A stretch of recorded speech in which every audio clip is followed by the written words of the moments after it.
अब आगे बढ़ते हैं हम अगले क्वेश्चन की तरफ बढ़ते हैं। अब अगला क्वेश्चन क्या कह रहा है? क्वेश्चन कहता है कि आपके पास पहले एक पैरेललोग्राम होना चाहिए।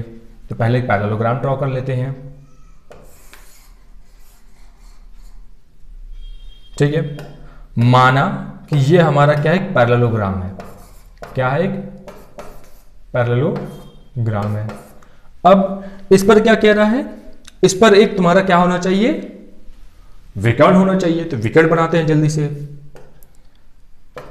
विकर्ण क्या होता है? विकर्ण एक ऐसा लाइन होती है जो क्या करता है, क्वाड्रिलेटरल को दो हिस्सों में क्या करता है, बांट देता है। अब ये क्या होता है, तिरछा होता है। ए से सी की ओर हमने क्या किया, एक लाइन ड्रॉ कर दी। ठीक है, क्या कर दी हमने, एक तो लाइन ड्रॉ कर दी। ये हमारा क्या हो गया, विकर्ण हो गया।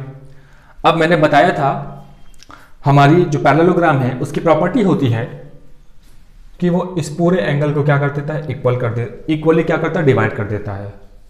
फिलहाल तो वो अभी है नहीं, बट प्रॉपर्टी आई तो मैंने सोचा आपको बता दिया जाए। अब आगे बात करते हैं।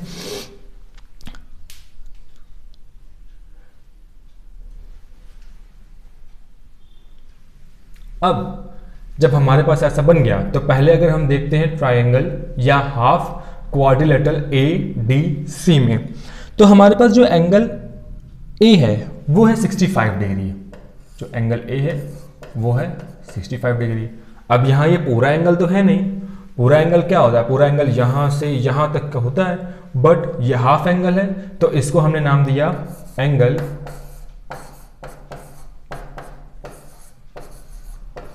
एंगल डी ए सी बराबर 65 डिग्री। ऐसे ही यहाँ पास एक एंगल हमको दिया हुआ है, ये एंगल हमको 60 डिग्री है। कितना है, 60 डिग्री। तो जब ये भी हमारे पास पूरा एंगल नहीं है तो हम भी इसको नाम देते हैं angle a c d equals to 60 degree. अब क्या कह रहा है क्वेश्चन कह रहा है कि अगर आपके पास ये दोनों एंगल हैं तो बाकी एंगल्स का क्या करें आप, मान निकालें। क्या करना है आपको, मान निकालना है।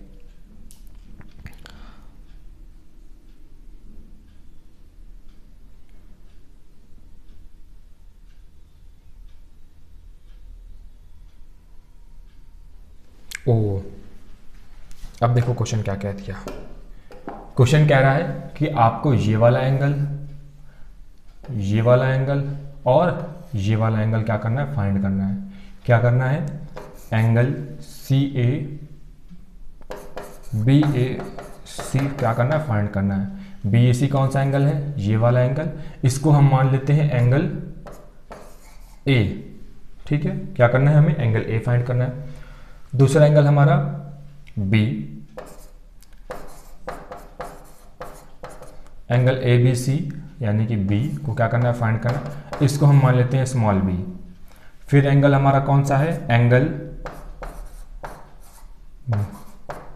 बी सी ए को भी क्या करना है, फाइंड करना है। तो इसको हम मान लेते हैं स्मॉल एंगल सी। अब क्या करना है, यहां पास जैसे ही हमने क्वेश्चन देखा तो हमें प्रॉपर्टी याद आ गई पैरेललोग्राम की। क्या होता है प्रॉपर्टी, अभी जस्ट मैंने बताया था कि जब भी किसी क्वाड्रिलेटरल में, जब भी किसी पैरेललोग्राम में, चतुर्भुज में, जब हम कोई एक विकर्ण डालते हैं, जब भी हम कोई एक विकर्ण डालते हैं तो वो विकर्ण क्या करता है कि इस पूरे एंगल को दो बराबर हिस्सों में क्या कर देता है, बांट देता है। क्या कर देता है, दो बराबर हिस्सों में बांट देता है। तो अगर एंगल ए की हम बात करें, अगर एंगल हम ए की बात करें यानी इस पूरे एंगल की हम बात कर रहे हो, अगर हम इस पूरे एंगल की बात कर रहे हो तो ये क्या होता है, ये पूरा एंगल ए जो है वो एंगल डी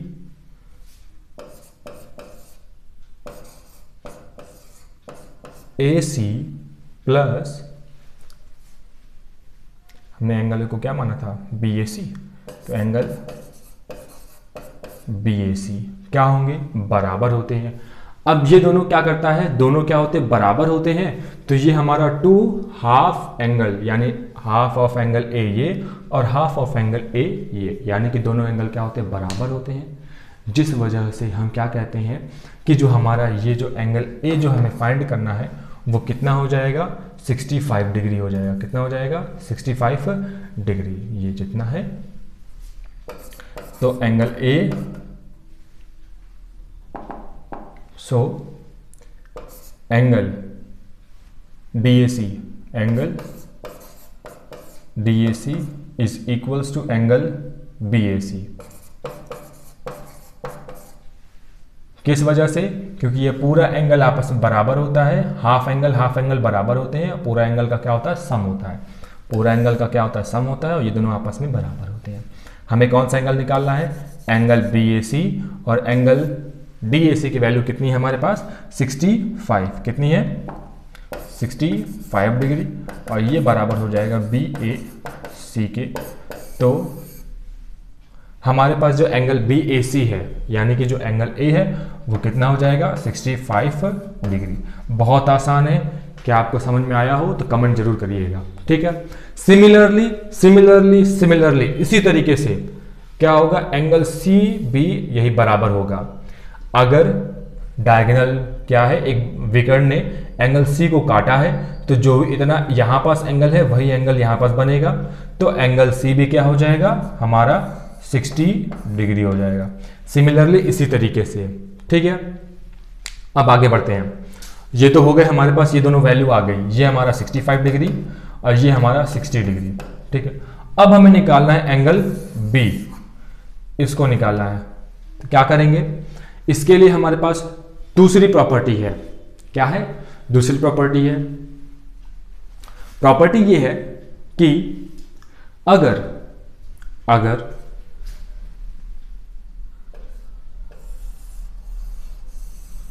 हाफ ट्राइंगल जो बना हुआ है, ये जो ट्राइंगल बना हुआ है हाफ क्वाड्रिलेटरल, इसके तीनों एंगल को हम क्या करते हैं, सम करते हैं। क्या करते हैं, सम करते हैं। अगर यहाँ पास angle A, angle B plus angle C add करते हैं, तो ये क्या होगा, 180 के बराबर होगा। क्या होगा, 180 के बराबर। अगर ये 180 के बराबर है तो क्या हो जाएगा, यहाँ पास जितनी भी वैल्यूज है वो हमें मिल जाएंगी। अब करते हैं एंगल A, यहाँ इसको मानते हैं एंगल A,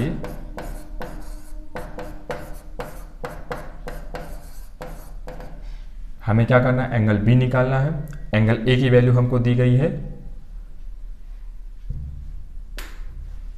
एंगल A की वैल्यू हमको दी गई है 65, तो 65 डिग्री, थोड़ा सा बड़ा लिखते हैं, ओह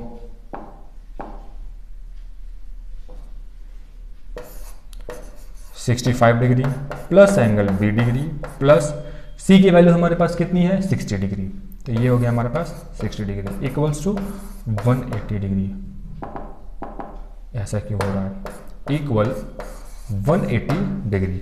अब ये 65 और 60 को हम क्या कर देते हैं, ऐड कर देते हैं। इन दोनों को ऐड कर देंगे तो 5 plus 0 5, 6 plus 6 12 plus angle B is equals to 180 degree. अब क्या करना है, हमें सिर्फ और सिर्फ एंगल B की वैल्यू निकालनी है। क्या करना है, सिर्फ और सिर्फ एंगल हमें B की वैल्यू चाहिए, तो उसके साथ जितना भी कुछ है उसको क्या कर देंगे, इक्वल के अपोजिट साइड ट्रांसफर कर देंगे। क्या कर देंगे, अपोजिट साइड ट्रांसफर कर देंगे, तो angle B is equals to हो जाएगा। अब एंगल B यहाँ पास अकेले हो गया, तो एंगल B बराबर, यहाँ पास पहले कितना था, 180 डिग्री था, तो 180 डिग्री हम लिख देंगे। अब हमने 125 डिग्री को क्या कर दिया था, ट्रांसफर किया था, तो 125 डिग्री अगर यहाँ पास प्लस में था तो उसका साइन चेंज हो जाएगा। अब यहाँ पास क्या हो जाएगा, माइनस 125 डिग्री।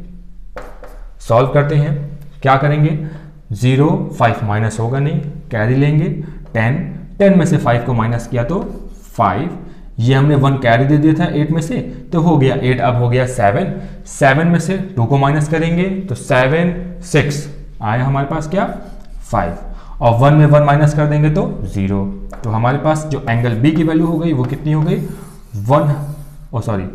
55 डिग्री। तो एंगल B की वैल्यू हमारे पास कितनी हो गई, 55 डिग्री। इतना। एक बार और हम इसको क्या कर लेते हैं, इसको हम समझने की कोशिश करते हैं, ठीक है। एक बार और हम रिवाइज करते हैं जल्दी से। क्या है, एक क्वाड्रिलेटरल यानी कि पैरेललोग्राम है हमारे पास। पैरेललोग्राम कह रहा है कि एक हमने लाइन ड्रॉ करी है, डायगोनल ड्रॉ किया है AC। तो AC को ड्रॉ करने के बाद हमको दो एंगल मिल रहे हैं। एंगल एक है हमारा A 65 डिग्री और दूसरा एंगल है हमारा पास C, वो है 60 डिग्री। और कह रहा है कि इसके दूसरे साइड जो भी जितने भी एंगल हैं, एक एंगल ये, दूसरा ये, इनको क्या करना है, फाइंड करना है। इसके लिए हमने सबसे पहले प्रॉपर्टी लगाई कि अगर किसी भी पैरेललोग्राम में अगर हम कोई एक डायगोनल ड्रॉ करते हैं तो जो डायगोनल हमने ड्रॉ किया है वो पूरे एंगल का क्या कर देता है, इक्वली कट कर देता है। तो जितना एंगल यहाँ पास बना है उतना ही एंगल दूसरे साइड बनेगा। तो इस वजह से तो 65 यहाँ भी 65 हो गया और 60 डिग्री यहाँ पास भी 60 डिग्री हो गया। अब अगला, ये प्रॉपर्टी तो हो गई, हमारे पास क्या हो गया, एंगल A और एंगल C जो हमने मानी थी उसकी वैल्यू तो आ गई। अब फंसी क्या बात, हमारी बात आ गई एंगल B पर। एंगल B पर अब एंगल B कैसे निकाले, तो उसके लिए हमने दूसरी प्रॉपर्टी लगाई। हमारी दूसरी प्रॉपर्टी क्या कहती है, दूसरी प्रॉपर्टी ये कहती है कि जब हमने किसी भी क्वाड्रिलेटरल को बाइसेक्टर से बाइसेक्ट कर दिया, यानी डायगोनल से बाइसेक्ट कर दिया, तो जो हाफ ट्राइंगल जो हमें मिला है दो, उन दोनों के एंगल्स को जब हम सम करते हैं, इन यहाँ पहला वाला ट्राइंगल यानी कि ये वाला ट्राइंगल के जितने भी एंगल है उसको सम करेंगे तो 180 के बराबर होगा। और अगर इसके दूसरे साइड के भी एंगल को हम, ट्राइंगल के जो जितने भी एंगल बन रहे हैं उनको हम ऐड करेंगे तो भी 180 डिग्री के बराबर होगा। फिर ये प्रॉपर्टी हमने क्या करी, स्टार्ट करी यहाँ पास से, एंगल A, एंगल B और एंगल C। अब यहाँ पास जो एंगल A है वो पूरा एंगल A नहीं, हाफ ऑफ एंगल A है, ये एंगल है और ये है एंगल C। तो इस वजह से हमने इसको छोटा स्मॉल a स्मॉल b हमने माना था, स्मॉल a स्मॉल b, और इसको माना था हमने small c small a b c। तो यहाँ पास रखा हमने वैल्यू बराबर की 180 के, सारी वैल्यूज रखी, ऐड करा, जो क्या हो रहा था, ऐड हो रहा था, हमने ऐड कर दिया। ऐड करने के बाद वैल्यू आ गई, इसको क्या कर दिया, ट्रांसफर कर दिया। हमें सिर्फ और सिर्फ एंगल बी की वैल्यू चाहिए, निकाली तो एंगल बी की वैल्यू हमारे पास, एंगल बी की वैल्यू हमारे पास 55 डिग्री आ गई। एंगल बी की हमारे पास कितनी वैल्यू आ गई, 155 डिग्री आ गई। यहां पर भी हमने दो प्रॉपर्टीज का यूज किया है। तो अगर हम धीरे धीरे ऐसे ही दो प्रॉपर्टीज यूज करते रहें तो हमारे पास जितनी भी प्रॉपर्टीज हैं वो याद हो जाएंगी। तो ऐसे ही आप घर में भी क्वेश्चन लगाइए और ट्राई करिए कि जितने ज़्यादा से ज़्यादा क्वेश्चन हो सके लगाओ, क्योंकि मैथ एक ऐसा सब्जेक्ट है जिसमें हम जितनी प्रैक्टिस करेंगे उतना ही हमें आएगा अगर ब्रिलियंट बनना है। फिलहाल इतना ही। अब हम बढ़ते हैं अपने अगले सीरीज या अगले वीडियो की तरफ, ताकि हमारा ये सीरीज क्या होती जाए, खत्म होती जाए। ठीक है, फिलहाल इतना ही। Thank you.